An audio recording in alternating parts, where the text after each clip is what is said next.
Primeros auxilios psicológicos.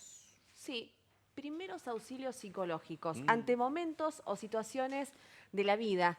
¿Qué hacer? ¿Qué decirle a otro si te toca estar en ese momento? No Por sabía que tenía que ejemplo, poner eso en el botiquín. mira, por ejemplo, un accidente, por ejemplo, una amiga, un amigo que corta una relación, que queda sin trabajo.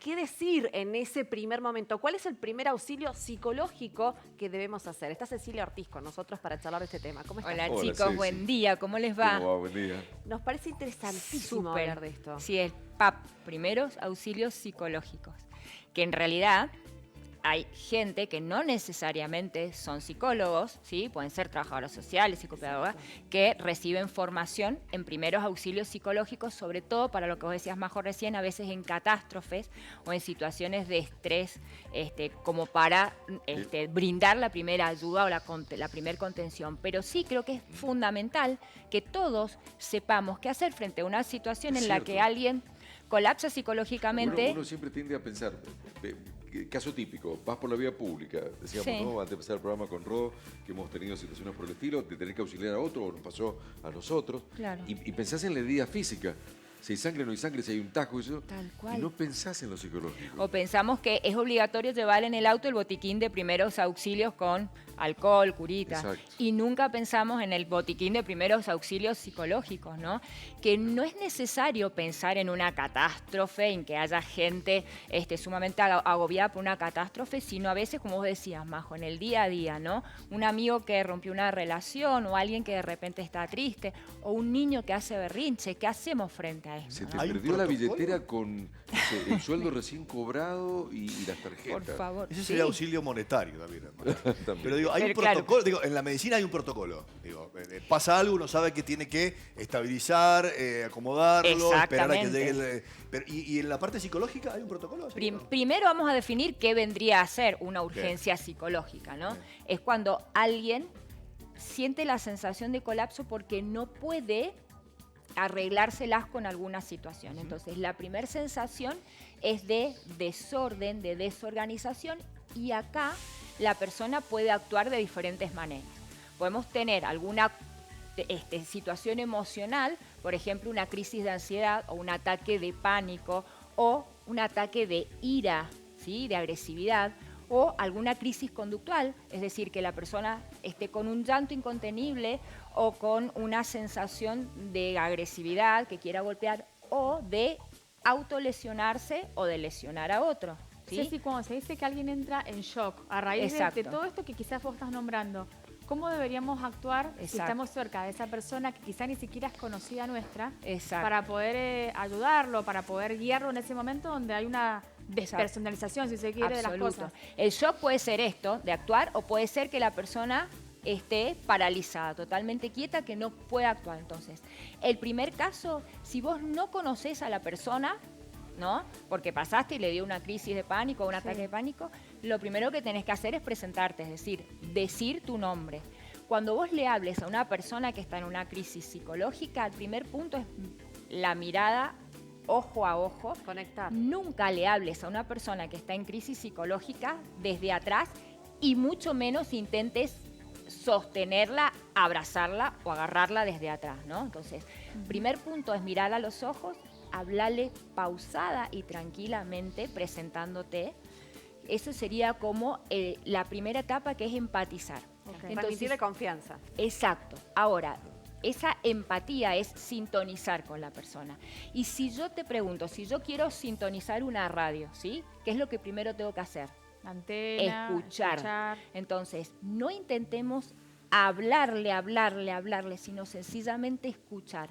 Es decir, en la crisis psicológica priorizamos que pueda poner en palabras qué es lo que le está pasando. Entonces, esto de que todo va a estar bien, esto ya va a pasar, no. No es un diálogo, sino es escuchar al otro.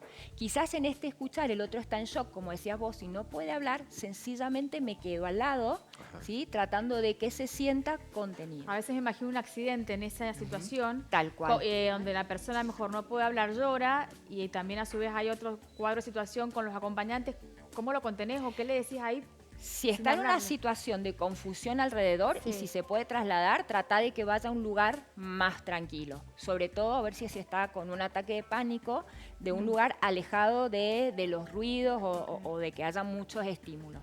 Primer punto, eso, si puede moverse por sus medios, no intentes trasladarlo vos. ¿Por qué? Porque el segundo punto, luego de empatizar, es el respeto de la distancia. Hay personas que en situación de crisis emocional no quieren el contacto corporal y vos acá tenés que tratar de respetar.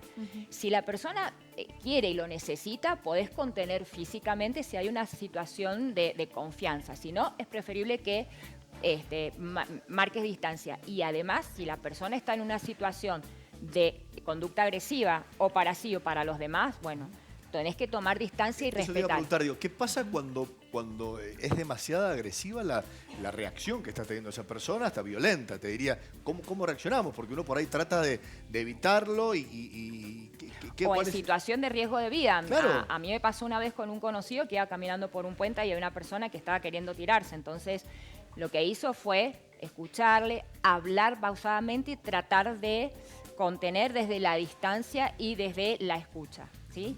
Respetar la distancia y después evaluar, punto importante, evaluar el peligro, ¿sí? Porque el peligro te va a dar la pauta de que si tenés que inmediatamente llamar al 911 o no. A veces puede pasar, digo, hay situaciones y situaciones, ¿no? Me pasó un día en un café Sí. y fue curiosamente antes de entrar aquí al canal, una mujer, una señora, lloraba mucho, miraba su celular y lloraba y yo no sabía si intervenir o no, pero se notaba muy mal, muy mal. Simplemente la miré fijamente, estábamos de mesa a mesa, muy cercano, le ofrecí un pañuelo, me dijo gracias, y le digo, ¿necesita ayuda? No, estoy bien, dice, acabo de recibir una muy mala noticia, pero voy a estar bien. Ahí está. Bueno, ya me quedé un poco más tranquilo. Exacto. Pero digo, ¿vale esto de en un lugar público donde hay otra gente? ¿No es invasivo? ¿No es...? No, en tanto vos respetes el espacio y lo hagas educadamente, no. A veces el peor error que uno puede cometer es asumir que estoy molestando y a veces no es así. Ajá. Entonces, si yo lo pregunto desde un lugar de respeto, Claro. ¿no? El otro puede decirme sí o no y entonces me está dando la cabida a que yo ingrese o no. Pero es importante esto de medir el riesgo, es decir, si hay un riesgo cierto de vida para la persona o para el resto, bueno, inmediatamente ahí hay que pedir auxilio, ¿no? No tratemos nosotros de ser superhéroes y de contener una situación para la cual no estamos preparados a contener. Yo te iba a preguntar, digo, las fuerzas, cuando uno llama al 911, ¿están capacitados para atender a la parte psicológica de la emergencia o no Ese hay? es un tema, acabás como de meter el dedo en la llaga, te digo, Sí. para que explote. Porque la nueva ley de salud mental no autoriza a que haya una internación si la persona no está de acuerdo, ¿sí? Exacto. Entonces, generalmente los que primero contienen estas situaciones son las fuerzas policiales. Las fuerzas policiales no están preparadas para hacer contención No psicológica. se les da capacitación al respecto. En absoluto. Entonces, ¿qué ocurre? Pueden hacer lo que cualquiera de nosotros haría, ¿sí? Pero no pueden contener desde lo psicológico, con lo cual también ellos están expuestos a una situación de agresión psicológica O hay para veces ellos que el mismos. problema se acentúa más porque la reacción de ellos no es la que debiera ser por no tener la Claro. preparación y eso deriva en una situación a lo mejor de riesgo de vida mayor, ¿no? Absolutamente, absolutamente. Y la sí. importancia Entonces, de- por eso es que se está trabajando ahora en reformular la ley de salud mental para que, bueno, realmente pueda haber asistencia, ¿no? Sí, sí, sí. Pensaba, Ceci, Sí. en la importancia de esas primeras palabras, o sea, para el que las recibe, ¿no? En esto que decías vos, el empatizar, el sentir que el otro te está dando una ayuda y una seguridad, ¿no? Para el que recibe esas palabras en esos momentos críticos es re importante. Que el otro que las está dando tal vez no tiene ni idea de eso, ¿no? De lo que estás generando en el otro. Sí, las palabras y sobre todo, a ver, la sensación de... el objetivo principal del primer auxilio psicológico es restablecer el equilibrio, la calma de la persona. Es calmar al otro. Claro, entonces a veces no desde la palabra, pero saber desde que hay alguien al lado que por ahí me da esta sensación de tranquilidad o de que estoy, como decías vos, Coco, ya eso ayuda mucho, ¿no? ¿Qué pasa con Sí. los traumas? Por ejemplo, pongo un cuadro de situación, un asalto violento, Ujú. pasa, qué sé yo, pasan los días y ese tema del postraumático. Exacto. ¿Cómo te acercás a esa persona donde vos percibís que no están bien las cosas y cómo lo ayudás también, porque hay como un post-trauma donde a lo mejor se encierra en su casa, tiene miedo a todo. Ahí, Exacto. ¿cómo entras en la persona? El post-trauma es normal, o sea, a ver, es una respuesta adaptativa y normal entre 1 mes y 3 meses de sucedido el hecho. ¿Qué significa Ok. esto?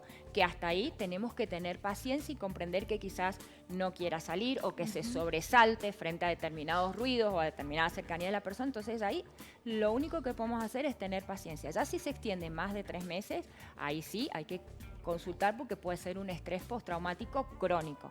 Y ahí ya la respuesta de estrés en el organismo es más peligrosa. Ok. Entonces, esto se puede dar en un asalto, en un accidente. Acuérdense que a veces las respuestas postraumáticas no es solo por algo que me pasó a mí, sino que le puede haber pasado a algún ser querido o a Claro. alguien cercano y yo puedo responder con esta señal de alarma. Entonces, fundamentalmente es acompañar. Y acompañar no siempre significa dar consejos o enjuiciar o decir esto de ya va a pasar, vas a estar bien, porque en realidad eso no ayuda. El acompañar es sencillamente estar, contener hasta que la situación pase. Nos puede pasar en una situación, ojo, de violación o de acoso, agresión sexual, también puede pasar, o de agresión física. Entonces, en ese momento hay que procurar que restablezca la calma. La calma se restablece tratando de que pueda poner en palabras, sin apurarlos, respetando sus tiempos, ¿sí? Evaluando el riesgo y consultando. Sencillamente eso es lo más importante. Sin contener, sobre todo si había un ataque sexual, ¿sí? Es tratar de preservar la distancia. Entonces eso sí lo tenemos que medir. En los niños es diferente. Eso te iba a preguntar, en los niños, Claro. ¿cómo es? En los niños es diferente porque el niño a veces necesita esta contención, ¿sí? Entonces uno muchas veces, si el chico lo permite, podemos dar un abrazo. Eventualmente, si el niño es chiquitito y hay algún juguete cerca, podemos tomar el juguete y como cuidarlo, contenerlo para que él restablezca la calma, ¿sí? Sí. Ay, voy a contar algo rápido. Perdón, producción, Sí. pero lo quiero contar porque me he quedado callada porque se me vino algo a la cabeza. Sí. Yo tuve un accidente de tránsito muy grave, cosa grave cuando era más chica. Y vos sabés que ahora que estamos hablando de esto, se me vino a la cabeza una persona, pero literal. Yo iba en taxi, el taxi choca contra un árbol, fue una situación espantosa, de noche, yo era chica, iba sola, se caen mis cosas, bueno, todo desastroso, mi cara llena de sangre. Y en el momento que sucede eso, me sacan del taxi, me siento en una vereda, ¿no? Y empieza a llegar gente, y me acuerdo patente de un chico joven que se me acerca, hace ese contacto conmigo, me tranquiliza, me dio mucha seguridad, pero el valor lo tengo en la cabeza. Lo valoro tanto, me acuerdo que me calmó, porque no entendía nada, porque pasa esto, es todo muy rápido, vos lo entendés Claro, en sí. Y me llevan a la ambulancia, me voy al hospital, nunca más lo vi. No sé quién es, pero te juro que Pero digo, para vos fue la pasaron- primera palabra de calma, Jorge, te fue el juro por Dios, enfermero en fue- ese momento. Fue el enfermero, me acuerdo, no sé dónde salió, no sé quién es, no sé cómo se llama, y esto pasa mucho. No sé cómo se llama, no sé dónde, nunca más lo vi, me fui al hospital, no sé quién es, si algún día se me está Gente que tiene viendo, ese Si hay don. hace como alguien por 10 ahí. Ese años, don, hay y gente que tiene un don. gracias, Sí, es un te don. juro por Dios, Sí. no te vi nunca más, no sé cómo te llamas, pero me fui con eso y le agradezco el día de hoy y te juro, me acuerdo hasta su cara, pero como nada, fue todo tan rápido, él se quedó conmigo. Pues Qué- me llevan y esto pasa mucho, porque Sí. después no sabes quién es, él Ah, no vino al exacto. hospital. Qué mejor O sea, ejemplo, ¿no? El Y a que veces acabas de es contar. tremendo, y te juro por Dios que ahora me quedé callada mucho, gran parte de la nota porque se me vino él y nunca más lo vi y siempre digo, ojalá nos encontráramos. No tengo idea, no tengo ningún dato, pero te juro, fue Barcala y España hace 10 años atrás a la noche, un accidente de tránsito y no sé quién es. Y es fue esto de importantísimo para la mí. mirada. Yo creo que la mirada es mirada. la importante, es la contención mirada. desde la mirada. A veces no juro. hace falta decir, ¿no? Pero mirar Sí. y que vos sepas que en estas miradas, bueno, hay algo que entra en el orden. Vos decías bien, Majo, en la urgencia psicológica a veces hay sensación de desorganización, de desorden, ¿no? Y él me transmitió Exacto. paz, pero Claro. tanto el ruido, el caos, yo no entendía la sangre, la ambulancia, los taxistas, no sé qué, y esta persona se me yo estaba en el cordón de noche, pues, veía acurrucada y se me acerca y él busca el contacto y me empieza a hablar y después desapareció. Claro. No sé quién es. pero Porque a veces es pasa al terrible. revés también, ¿no? Que a veces hay personas que te dicen, por ejemplo, el ataque de pánico. Estaba en el medio del supermercado, un ataque, y la gente te empieza a hablar y te empieza a decir, no, ya va a pasar. Y es peor porque más se acrecienta la situación. Y vos en ese momento quizás no querés escuchar. Lo que querés es a veces saber que hay alguien, que hay algún recurso y nada más, ¿no? Hasta que Total. se acomode un poco esta desorganización. Totalmente. Así que Ya estamos armando el, ¿cómo es? PAP. el PAP, PAP, Primer Auxilio Psicológico. Pero ya estamos armando el botiquín de eso. Qué Me buen parece tema. genial. Gracias, La Ceci. verdad que sí, tendríamos que todos Hablar de tener esto. formación en esto porque es importante. Decíamos con Ani que bueno, que hay Sí. tantas patologías psiquiátricas Claro. con tanto aumento últimamente que creo que tenemos que empezar a prepararnos en esto. Los viejitos con alguna demencia que se pierden en la calle, esto también es Sí, un hay primer ejemplos de todo auxilio. tipo, de Tenemos todo que tipo. aprender a guiarlos y a escucharlos. Así que bueno, a prepararnos. Gracias, Ceci. Chicos, como siempre, un placer. Un gustazo. Te queremos. Gracias, Ceci.